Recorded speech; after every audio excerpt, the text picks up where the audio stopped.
റിയാസ്ക്ക് ശബരിമലയ്ക്ക് പോയിട്ടില്ലേ? അപ്പൊ അതിന്റെ അനുഭവമൊക്കെ എങ്ങനെയായിരുന്നു? ആദ്യമായിട്ട് പോയപ്പോ ഭയങ്കര ഒരു ഡിവൈൻ ഫീൽ ആയിരുന്നോ? ഡിവൈൻ ആയതുകൊണ്ടാണ് പോയത്.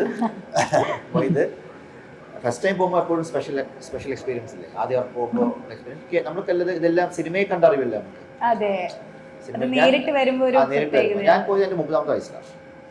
എൻ്റെ 30ാം വയസ്സിൽ ഞാൻ പോയത്. ഞാൻ മഹാലിംഗപുരത്ത് തമിഴ്നാട്ടിൽ ഒരു അയ്യപ്പ ക്ഷേത്രമുണ്ട്, അവിടെ മാലയിട്ട് കറക്റ്റ് 42 days, 42 അല്ലേ 45 കഴിഞ്ഞ് പിന്നെ അന്ന് പോയതും ഇപ്പോഴും മലയ്ക്ക് കുറെ വ്യത്യാസമുണ്ടല്ലോ. കുറെ വ്യത്യാസമുണ്ട്. പോയി വന്നതും എല്ലാം ഒരു സം എക്സ്പീരിയൻസ് നമുക്ക് പറയാൻ പറ്റില്ല. ഇറ്റ്സ് ഓൾവേസ് നമ്മളെ ഹാർട്ടിലും അത് എപ്പോഴും കണ്ണുമൂടിയാൽ നമുക്ക് ആ പിക്ചർ കിട്ടും. പോയ വഴിയും കാര്യങ്ങളും കണ്ടതല്ല അവിടുത്തെ ഒരു. അതെ, എന്തായാലും ആ ഒരു ഫീൽ ഒക്കെ നമുക്ക് ഈ ഒരു മൂവിയിൽ കാണാൻ സാധിക്കട്ടെ അല്ലേ?